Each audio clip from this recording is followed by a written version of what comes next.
All right, good afternoon and welcome to the fifth installment of the 2025 GIS Informational Series for the Colorado 911 program. We are happy to welcome Carrie Brennan and Becky Nordine from GeoComm here with us today to talk about advanced GIS data handling for Next-Gen 911. This session is being recorded, and due to security reasons, we do not have a chat. So we encourage you to ask questions by unmuting and using the hand raise function. We also want to clarify that the only official record of this will be the one that we put out on our PUC Task Force YouTube channel. And with that, I welcome you. Thank you very much for being here. And I will turn it over to our presenters, Carrie and Becky. Thank you very much, Jennifer. Appreciate it. As Jennifer said, my name is Carrie Brennan. I am a subject matter expert with GeoComm, have been in the GIS business for over 30 years, doing public safety GIS for approximately 20 years now. Am an adjunct instructor with both NINA and the Geospatial Professional Network, formerly ERISA, for GIS and public safety courses. My co-presenter today is Becky Nordine. I'm going to let her introduce herself here. All right, thanks, Gary. Yeah, my name is Becky Nordine. I'm a GIS solutions engineer with GeoComm.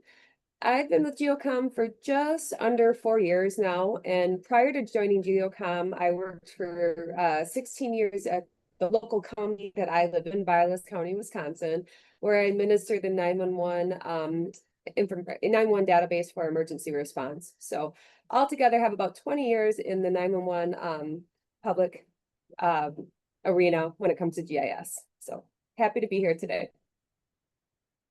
And then we also have Tyler Gross, who is the business development manager for covering the state of Colorado as well. So he is also online. Tyler, do you want to say anything? Yep, I want to thank you guys for having us. I know the first session we put on went over well, and we're thankful for Jennifer and the team to give us the opportunity. Appreciate you. Thanks.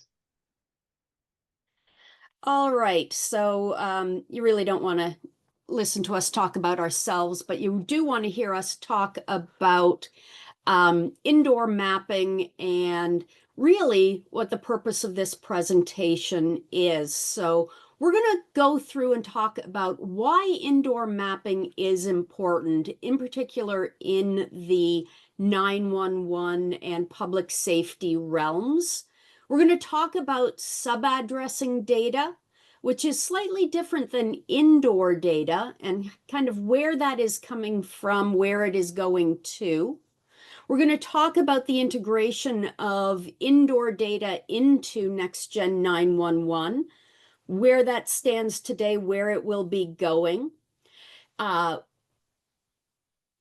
also going to talk about where to begin your journey into indoor maps, how to build your indoor data, how you want to get into the indoor world, how to share that data out and get it to your frontline telecommunicators, your first responders, and out into the public safety ecosystem.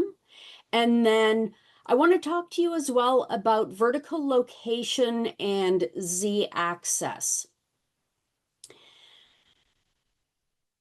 There are a few of you that have been on calls with me before, and you know that I am an enthusiastic talker, and when I get into a subject that I am passionate about, and this happens to be a passionate subject of mine, I will ramble on without any problem. So as Jennifer said, we don't have a chat dialog box. Make sure that you stop and interrupt me. Otherwise, I will just ramble on through this whole thing But if you've got questions, please make sure that you are stopping me and asking questions. So, sorry, myself and Becky. So, okay, so the first thing I really want to jump in and talk to you about is why indoor maps? Why is this important?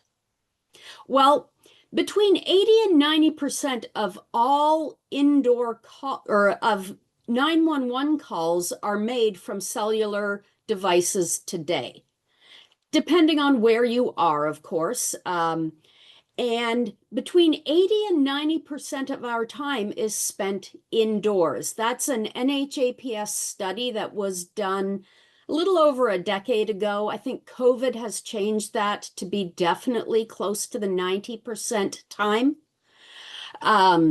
Approximately 130 million buildings are in the United States alone. Depending on how you classify those, there's about somewhere between 90 and 100 million of those are residential single-family home buildings.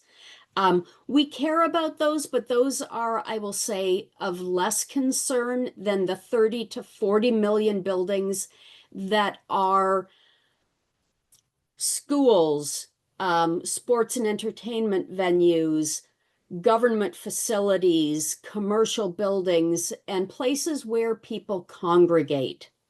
Those are the buildings that we are talking about that we don't necessarily know the inside of, and they are large and expansive buildings.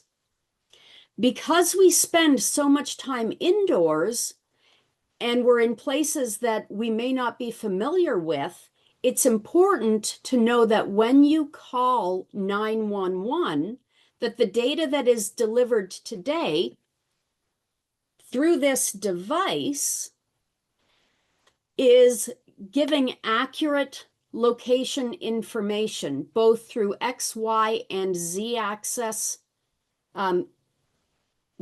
information, but also that you have a good representation of where that call is coming from. So this is where we're going to have you guys use your reactions button. And I'm going to ask you, if you work in a PSAP, an ECC, how many of you today are receiving X, Y, and Z axis data on your call screens? You can go ahead and just put either the thumbs up or the hand raised today.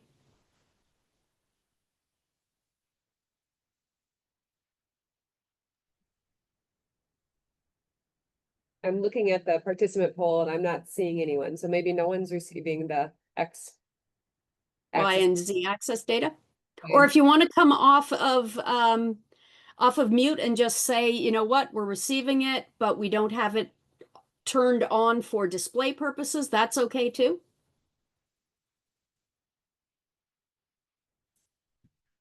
And if you don't know, that's okay too. Okay. Well, this is important information that is beneficial to be utilized, not just in urban areas like, say, downtown Denver, Fort Collins, Boulder, places like that. It's useful all across the state. When we talk about our indoor data, and we're using this information, this building information, this is a slide that we have borrowed from Esri, being one of the builders of indoor data. It's important that we think about this information in terms of, I like to think of it as like a pyramid of data, with public safety always at the top of the pyramid being, in my opinion, the most important.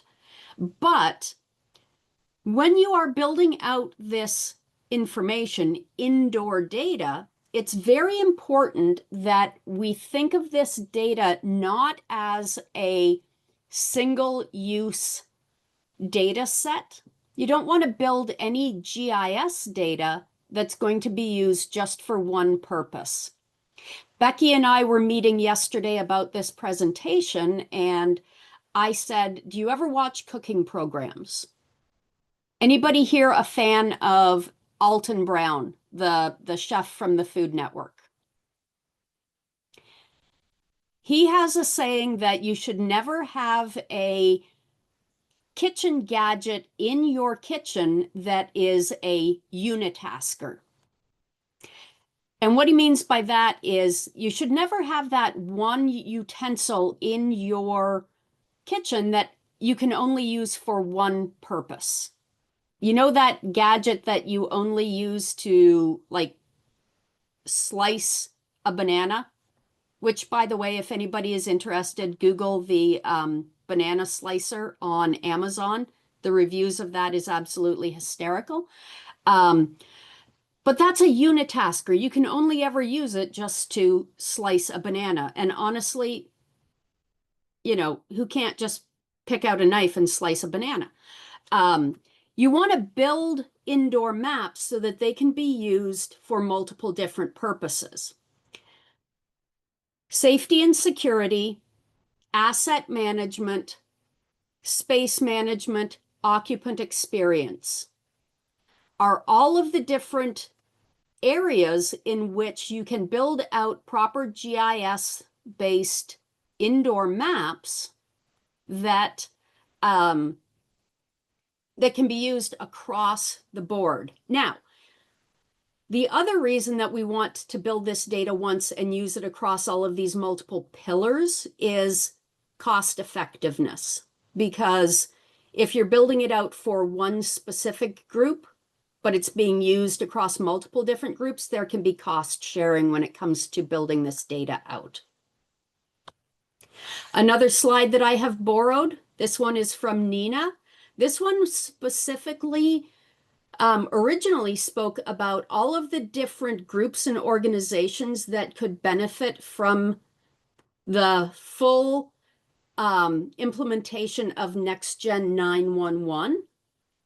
But these are all of your emergency service providers. And I look at this and say, these are all of the emergency service providers that could in big and bold capital letters, but that could utilize indoor maps through some type of potential over-the-top applications, third-party applications. These are also all of the people that utilize buildings that you would potentially want to have in your system. Schools, hospitals,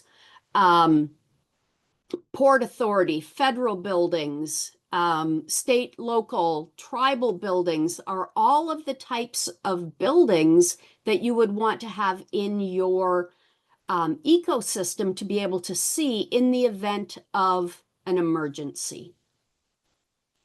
Now, when we're creating this data, we want to make sure that we are taking into consideration the flow of this data into the NextGen 911 environment, the NextGen 911 call flow environment as well. So this is where I'm going to turn things over to Becky, where she talks about some of the standards requirements. Thanks, Gary. Yeah, so talking about NINA GIS data standards and what impact they may have on the future of indoor mapping. Looking at NINA STA 006, the GIS data model for NextGen 911 for address points, it includes standards for site structure elements. So thinking of like buildings, wings, floors, rooms, and elevation. And these are all tied to an address point that includes spatial data like X, Y, and Z coordinates. You also have NINA STA 004, and which is based on your CLDXF standards. This focuses more on like your civic style addresses, which are not tied to an X, Y, and Z spatial address point, but includes more commonplace type of information. So places are essentially identified by a name. Looking ahead, the next version of NINA's GIS data model will introduce a GIS standard for site structure polygons, which is kind of the next logical step when you're talking about indoor mapping standardization. We can advance the slide, please. All right, so not all indoor maps are created equal. When it comes to indoor mapping, your GIS data is critical. It's like the MVP, the star player in the equation, right? And it's especially critical when it's built to be updated easily and used across multiple applications. So the goal should be to build it once and use it many times. So whether, like Carrie was mentioning earlier, whether for next-gen 911, event planning, that facility management, or space and occupant experience. You could ask yourself, why not just use formats like the OGC's Indoor GML, Apple's IMDF, or even a PDF from CAD? Lots of acronyms there, sorry. All those formats are really great for displaying data, but they're not ideal for creating or maintaining it. So think of them as like a PDF, perfect for viewing, but not so great for editing and repurposing and reusing. So by creating your indoor maps in GIS, you're really setting yourself up to generate derivative products for all kinds of uses. So 911 systems, panic alarms, hard copy maps, and over-the-top application. So, and try not to invest in indoor maps that only serve one purpose. So making sure that your data can flex across many formats and many scenarios. And when I say many scenarios, we like to refer to it as there's two buckets of scenarios. One would be a low impact, high probability. So scenarios that are likely to occur, but they're probably going to have a relatively low impact if and when they do occur. So things like a fire alarm being pulled, or bee sting, which you need to find the closest first aid kit. Those are, again, what we deem as low impact, high probability scenarios. Conversely, there are the high impact, low probability scenarios. So that would be like an active shooter situation. Either way, there are all these types of scenarios. Can we advance the slide?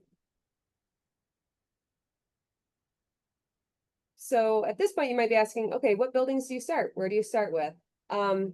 Just keep in mind that you're not going to be able to build out every single building all at once, and that is totally okay. The key is to prioritize the buildings that matter most to your community. So you want to think about schools, hospitals, government buildings, and places where people gather, like mall stadiums or places of worship. Thinking back to our first slide that we showed, understanding that there's roughly 130 million buildings in the US, 90 to 100 million of them are residential. That's going to leave 30 to 40 million buildings where people congregate. And those buildings are often the most critical for public safety planning. And then as you're thinking about this, something else to consider is that many states are offering school safety grants, and that can help kickstart your indoor mapping projects. And those might fall outside that traditional 911 funding. So the idea is start smart and build where it counts. All right, we advance the slide. And when it comes to the business need for indoor map creation, the process should be scalable, low cost, accessible, and accurate. So that means you're creating data that can grow with your needs, that doesn't break your budget, and is easy for teams to work with, and delivers reliable results. So your indoor GIS data should be built with a purpose, ready to support everything from next-gen 911 to emergency response to facility management to occupant experience. The more flexible and reusable data is, the more value it brings across multiple platforms and scenarios. So that being said, I believe Carrie will now talk about, okay, how do we actually start creating this data? Thanks, Becky. Yeah, you're absolutely right. So, it's important to look at, getting into indoor mapping. If you want to create indoor maps, how are you going to do it? Now, Geocom being a GIS company, there are other GIS companies out there that are also doing indoor maps. I think the majority of us will all say it is very important that we look at creating data that is in a GIS format. You know, something that is like in an Esri ArcGIS indoors format, or at least in a, I'll use Esri as the example because that is the one format that is consumable by most software applications, and it is something that is easily editable, easily to be maintained in, and then also data can be translated out of that GIS format into so many other formats to be consumed in so many other applications. To keep things kind of vendor neutral, I'm not saying that that is the only format, but it is, I will say, the most popular. Typically, when you are starting a project, though, you are going to look at what resources you have and decide how you're going to convert this data into actionable GIS data. So what I've got up on the screen here are a couple of examples of some PDF maps. Now, a PDF, some of you may be thinking, oh, well, I've got PDF maps of my floor plans in my CAD system. I've had them there for years. And that's great, except that the moment those were loaded in, they could be out of date. The examples I've got up here happen to be one of them, the one on the left is a school. The moment it was printed out, it's out of date because we know that schools change all the time. They're incredibly dynamic buildings. What used to be the grade 5 room is now the grade 6 room. And, you know, what used to be Mr. Johnson's room one year is Mrs. Smith's room the next year.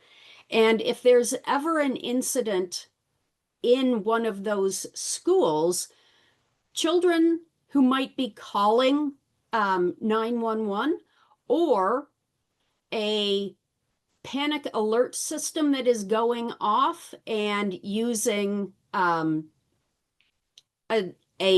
indoor map needs to have the most current and up-to-date data.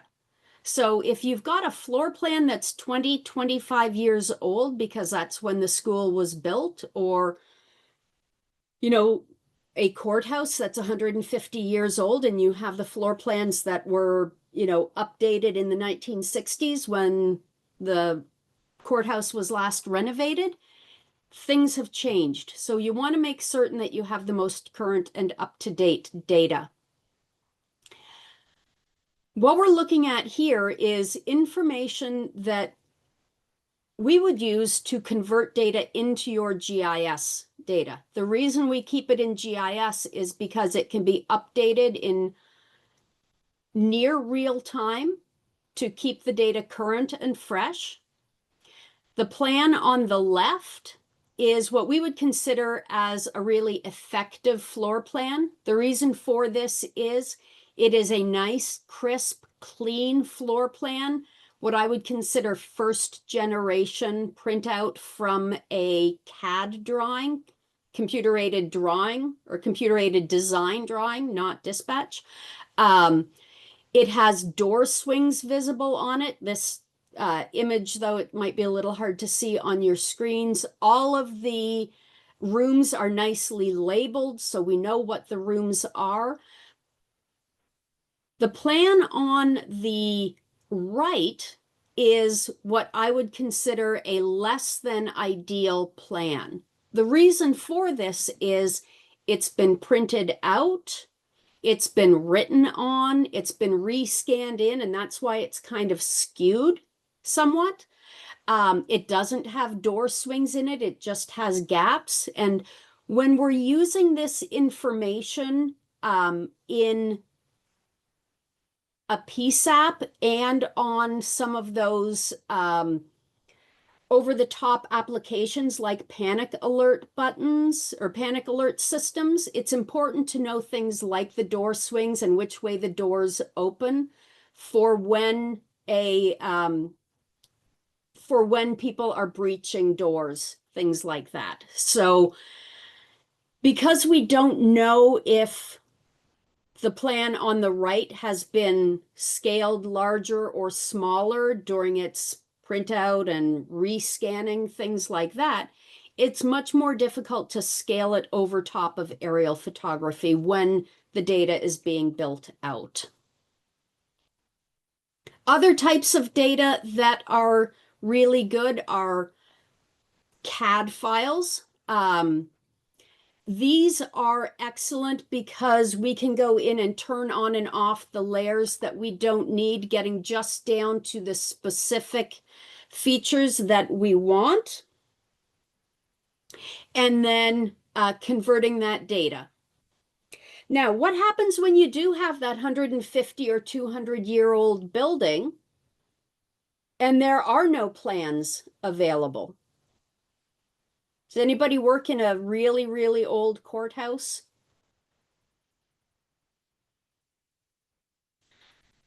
Well, we can actually go in and use LiDAR scanners to walk through the building and scan the building to capture the data inside. Now, what you're looking at here is the scan of the inside of a building. This is actually a small school that was captured. Inside it, you can see all of the furniture, you can see stairs, you can see doors. This is not the highest quality scan that can be taken. This is actually just a, I will say actually a relatively rough scan, but you can actually pick out where furniture is and things like that. You can actually measure wall heights and wall lengths within this. And from that, we can actually create a lot of CAD drawings to convert into that actionable GIS. And that's an important component as well. Depending on what you have, then you will have a LiDAR point cloud of the data to use afterwards. Some states are putting in legislation for school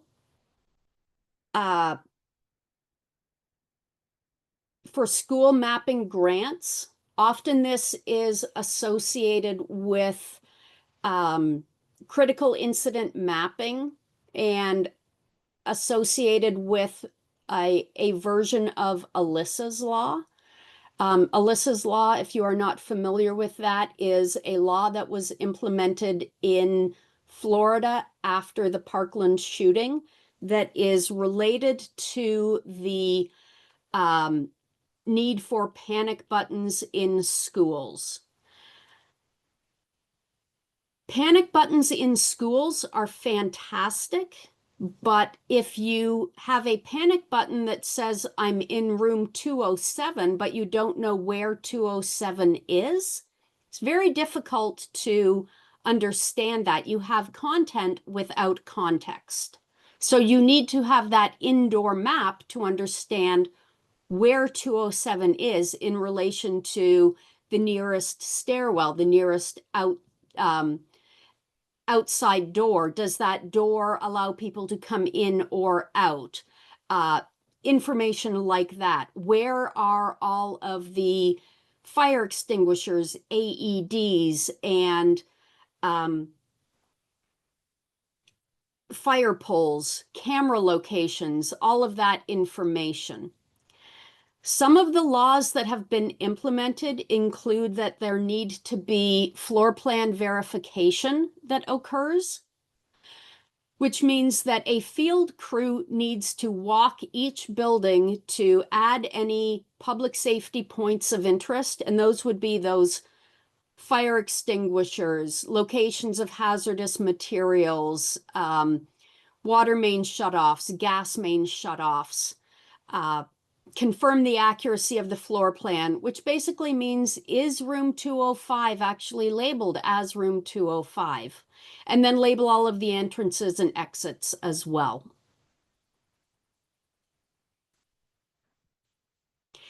As we all know, when we go through this journey of Next Gen 911, oh, actually, no, actually, I will finish this slide and then I'll stop and ask if you guys have any questions. As we go through this journey of indoor maps, as well as standardization when it comes to all GIS data, we know that your GIS data for, I will say, outdoor data, your site structure address points, your road center lines, your boundary files have to conform to highly standardized data formats. The same thing applies when it comes to your indoor data. In fact, this will be a shameless plug that starting tomorrow, we do have a work group starting for an indoor GIS data model through NINA that will go hand in hand with the GIS data model working group. In fact, it will probably become just a substructure of that. But that's so that we have GIS data that is standardized. So when that information gets loaded into the Next Gen 911 call flow as site structure polygons all the way down to the room level and beyond, we already have all of that information standardized. So as you are building this GIS data out, you can already put it into a nice Esri-based or GIS-based template. When it comes to visualizing the data, you also want to make sure that your maps look the same across the board. What we recommend is that you utilize the National Association of Public Safety GIS, NAPSIG. NAPSIG.org is the website. They are a governmental agency that puts out standards for GIS symbology. Using their templates, you can symbolize your GIS data so that fire hydrants, gas mains, water mains, fire escapes, roof access all look the same on every single map. One of the things that we do as well is we color code all of our rooms the same. So gathering places like auditoriums, cafeterias, gymnasiums are all going to be a yellow color. Classrooms and offices are going to be a tan color. Bathrooms, locker rooms are all going to be a blue color. Anything that would fall under a utility type room, so the kitchen, the boiler room, sprinkler room, anything like that that would have any hazardous materials in it is going to be a red. That's a quick visual cue for any telecommunicator, any first responder that's going to be using this data to know that there would be a hazard in that room. Consistency across the board. If there are any symbols that do not fall into the NAPSIG symbology set, you want to use industry standard symbology. So on the slide that's in front of you, you'll see that there is baggage claim. That is not a NAPSIG symbology set because they use symbols for pre-planning and for, emergency planning, not for baggage claim. So before I move on to talking about sharing data, are there any questions so far on anything that I have talked about so far?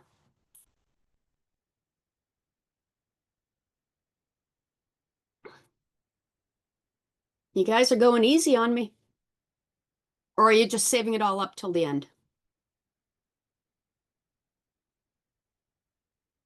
I'm going to say you're saving it all up until the end. So the information that you create and have in your indoor maps is, I will say, not public information. And what I mean by that is the information that gets created in indoor maps, and I'm going to use the scenario of what GeoComm does and what GeoComm uses. So we publish all of our data out to what we refer to as our public safety content library. It is a secure hosted application that enables public safety partners to gain access to this information. These are vetted public safety partners. So Rapid SOS, Rapid Deploy, Tyler Technologies, Motorola, other vendors such as that. I'm drawing a blank on some of the other ones at the moment, but we keep those vendors very locked down to only vendors that work in the public safety space. And the reason for that is this is the type of data that we don't want published out to Google or Apple Maps because there is privacy concerns associated with it. We're talking about data that has school information in it, including the location of every door, every room in all sorts of schools, malls, airports, large sporting event locations. We want to make sure that that information is only accessible to the people that need access to it in the time of an emergency. So this does not need to be available during or for Joe Schmo to be looking at, just to be looking at it. That's why if you're creating this data, you want to make sure that it is kept, I will say, locked down.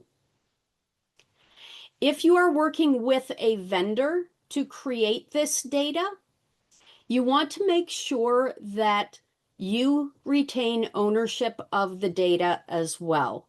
No matter what, you should own this data and then enable your partner vendor to be able to utilize it and host it for you. When you are talking about hosting this data, you want to be able to have the data hosted out through secure APIs. I always recommend that you utilize the same security protocols or similar security protocols as what you would do with any other of your 911 information. But having said that, there are products that this data needs to be able to create. And what I mean by that is your local SWAT team may need printable tactical maps that need to be printed out so that they have them in a book or in a binder for during some of those low probability, high consequence events. Also, you want to be able to ensure that if they need to be published out into a GeoJSON or some other format for your assessor's office, your auditor's office to be used in a 3D application for assessors data, auditor's data, that it can be accessible. This is where we're looking at this data to be utilized across multiple different applications. So you want to look at applications that are flexible and extendable across all of those. Now let's talk just a little bit about vertical location service. So we did ask that question about how many of you are actually seeing the Z-axis data in your PSAPs. And the reason I asked that is, as of 2021, all three of the major carriers, Verizon, T-Mobile, and AT&T, started delivering Z-axis data with their cellular data. Now, just because the cell phone carrier is delivering it doesn't necessarily mean that your PSAP is displaying that data. So it's coming in on the alley stream. That your CPE equipment may not be configured to display it. So that's something that you may want to look at. But it's very important when we talk about dispatchable location, we're talking about our X, Y, and Z axis information. Dispatchable location is important. This is a two-dimensional example. So we've got a cellular call that is happening in a rural property. And if we look at it, in this particular image, you'll see where the cell phone call originated and the uncertainty value around it. I actually did the counting, and in that circle of uncertainty, there are 15 buildings that are covered by that particular uncertainty ring, including 5 different silos that are probably at least 4 to 5 stories tall. If you can see them here, we've got a couple right here, one here, and a few over here. Now, if you think about that in terms of a rural area, you know, Colorado has, on the east side of the state, very, very flat agricultural area. On the west side, you obviously have a lot more terrain with the mountains and that. This is the type of situation that you might run into on the east side of the state, where you may not have a ton of really tall buildings, but you're always going to have those farms with silos in it. In an urbanized area, downtown Denver, you're obviously going to have really tall buildings.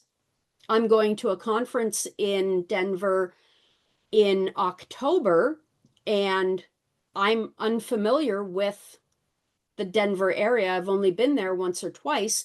If I have an emergency and I call from, the 8th floor of my hotel and I'm unable to speak, are they going to know exactly where I am in my hotel and what floor I'm on, not just what building I'm in? And that can be a problem because the X, Y, and Z axis data comes in as height above ellipsoid.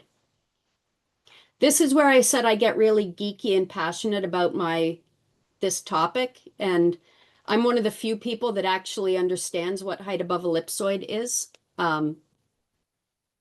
Rachel, you know what it is too, right? No, I'm just picking on you.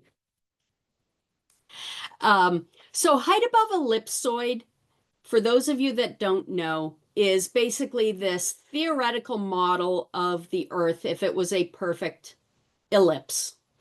But we know that that is not true. We use the ellipsoid model because that's very easy to use for our cell phones, for GPS technology. The issue is that that number doesn't translate well to what it actually is at ground level. So height above ellipsoid versus height above ground can be two very different things. The example that I'm looking at here is that our collar location might be 200 meters height above ellipsoid, but where it is in the against the ground, against our terrain, can be very different. Can be very different.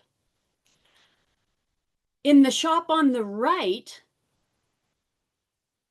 the height above ellipsoid is 200 meters, but because of where the ground level is, it's clearly on the first floor because it's actually just 2.5 meters height above ground, height above terrain. Whereas the building on the left, because it's down a hill, it's 18 meters above ground. And on the third floor is where that call is coming from. And this is why having that translation service of vertical location, something to translate that height above ellipsoid into something actionable, is important.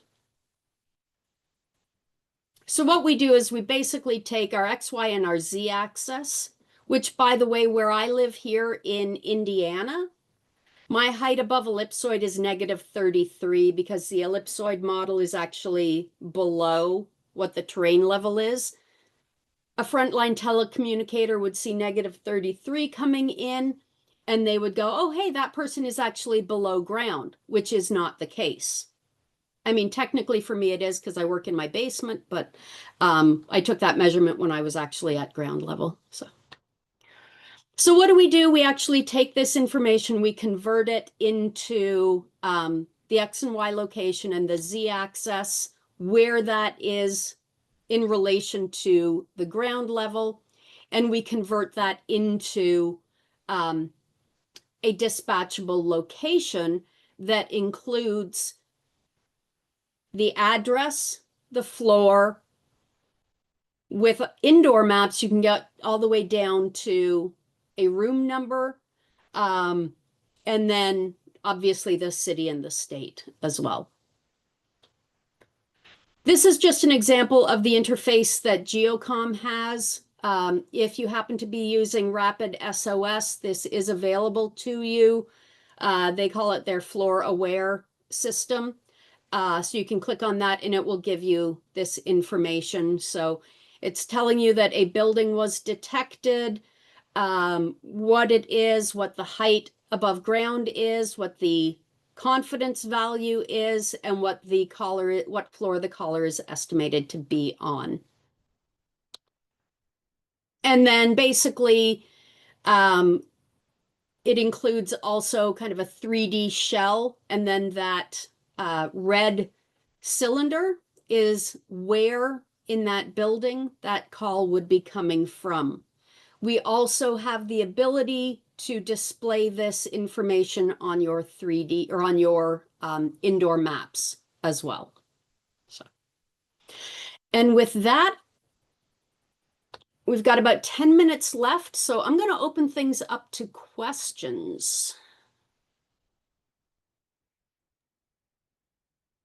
All right, y'all. I told Carrie and Becky that you were not shy, so don't prove me wrong. I know you guys have some questions after that awesome presentation. If not, I'll just start asking people questions. That works too.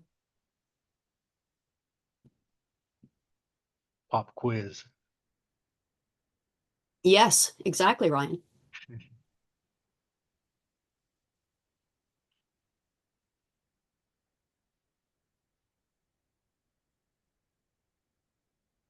So the mute button's on the bottom. So I would ask questions if I had pre-plans, but I don't. Alas. I thought it was a great presentation. It was very informative, very helpful, I think.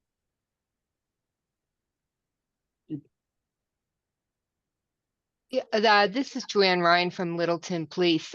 We have some pre-plans for schools and our reunification center. So it gave me some things to think about. Good. Obviously, we're here to help in any way that we can. It's really important, like I said, to ensure that you're using the data to get it out to as many people as possible. I'm an old school GIS person. I'm that person that believes that the information should be as accessible and available to as many people as possible, especially in the public safety or in the government world. So using this information for pre-planning is absolutely critical. The whole point of having actionable GIS data is to make your lives a little bit easier.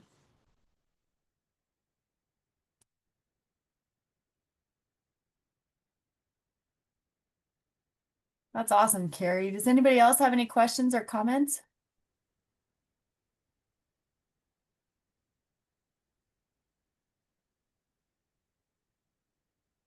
All right. Well, again, we recorded this, so we will put this onto our YouTube channel. And if Carrie and Becky are able to provide their slide deck, I will make that available as well. You'll get a chance to ask them questions again in October when we do our Q&A / ask me anything session. So if you go back and review this session and you're like, oh man, I wish I'd asked that, you'll get another chance. But thanks again to Carrie and Becky for being here. Thank you to GeoComm for the presentation. And I very much appreciate this session. It's extremely helpful. Jennifer, I will send the slide deck over to you shortly. Sounds great. All Thanks, right. everybody, Thank for you. the time. Thank you. Thank you, guys. Thank you. Thank you. Thanks, everyone. Have a great afternoon.